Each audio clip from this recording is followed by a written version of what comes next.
నూతన సంవత్సర వేడుకలలో పిఠాపురం నియోజకవర్గం నుండి వేలాదిగా తరలివచ్చి తనకు శుభాకాంక్షలు తెలిపిన తెలుగుదేశం పార్టీ నాయకులు, కార్యకర్తలు, అభిమానులు, ప్రజలకు ప్రత్యేక ధన్యవాదాలు తెలియజేస్తున్నానని తెలుగుదేశం పార్టీ రాష్ట్ర అధికార ప్రతినిధి పిఠాపురం మాజీ ఎమ్మెల్యే వర్మ అన్నారు.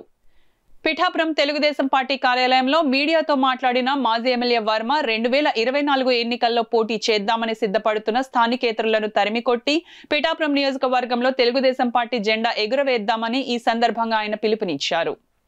ఎప్పుడూ కూడా ఎంతో ప్రేమతో అభిమానంతో ఈ నియోజకవర్గం ఒక కొడుకులాగా ఏదైతే స్థానికంగా మనం ఎప్పుడూ అందరికీ అవైలబిలిటీగా అందుబాటులో ఉంటూ కష్టసుఖాల్లో ఉంటూ మరి ఎప్పుడు కూడా నిరంతరం మనం ఓడిన మరుసటి రోజు నుంచి ఈ రోజు వరకు కూడా ఏ ఒక్క కుటుంబాన్ని నేను వదలలేదు. నియోజకవర్గమే నా కుటుంబంలా పనిచేస్తాను. అవసరమైతే నా కుటుంబాన్ని వదిలేను తప్పితే నియోజకవర్గ కుటుంబాన్ని ఏ రోజు వదలలేదు.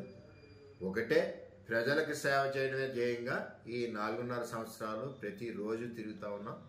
కరోనా కష్టకాలంలో కూడా ప్రాణానికి తెగించి తిరిగా ఏ నాయకుడు రాలేదు. ఈవేళ చాలామంది చెప్తారు, 2 నెలల 3 నెలల ముందు వచ్చిన వాళ్ళు అందరూ కూడా చాలా బాగా మాట్లాడుతుంటారు, నేను అది చేసేస్తాను ఇది చేసేస్తాను. అసలు పుట్టినూరికి ఏం చేశారో వాళ్ళు సమాధానం చెప్తే సరిపోదు. ఎవరన్నా సరే ఈ పొన్నూరు నాయకులు అందరూ కూడా చాలామంది వస్తుంటారు, హరిదాసులు. మరి వారందరితో కూడా జాగ్రత్తగా ఉండాలి. నిరంతరం మీతో ఉంటూ మీకు అందుబాటులో ఉంటూ మీ బిడ్డగా మీ ప్రాంతవాసిగా నన్ను ఎప్పుడూ కూడా మరి ఆశీర్వదిస్తున్న నియోజకవర్గ ప్రజలందరికీ, వేలాది మంది తరలివచ్చిన ప్రజలందరికీ మరొక్కసారి నూతన సంవత్సరంలో మీ అందరికీ కూడా అష్టైశ్వర్యాలు ఆయురారోగ్యాలు ఉండాలని ఆ భగవంతుని ప్రార్థిస్తూ మరి రాబోయే రోజుల్లో మీరందరూ నన్ను ఆశీర్వదిస్తారని మీ అందరి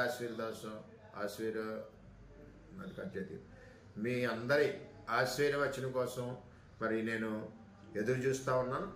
ఎన్నికలు కూడా 2024లో అంటే 3 నెలల్లో ఎన్నికలు ఉన్నాయి. మీరందరూ ఆశీర్వదిస్తారని పేరు పేరున కోరుకుంటూ సెలవు తీసుకుంటాను.